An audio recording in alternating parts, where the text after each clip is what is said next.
Ayan. Mr. Hota, ano ba talaga nangyari sa motor mo?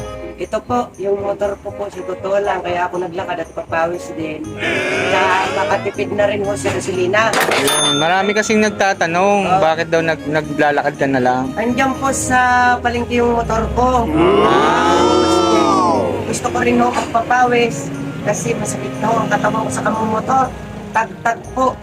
So, Gusto ko yan. ilabas yung ano, na exercise din Ayan. naman. Sa mga followers ni Mr. Hota, Yung po ang ayan. totoo, kaya ako nagtingga. Una, mahal ang gasolina, kaya ini-standby na lang muna na sa isang lugar dito yung ano. Kasi maraming tatanong, ang layo ng pinanggagalingan mo, tapos pumupunta ka pa ng Santa Lucia. Kaya nga po. Ayan, sana nasagot na yung inyong mga katanungan. Yun na po, yun na yun. Huwag kayong mag-alala kay Mr. Hota, still standing pa rin naman siya. Ano lang yan? Papawis lang po. Okay. Kaya yung sinabi ko na naman nakita ko, joke-joke lang yan.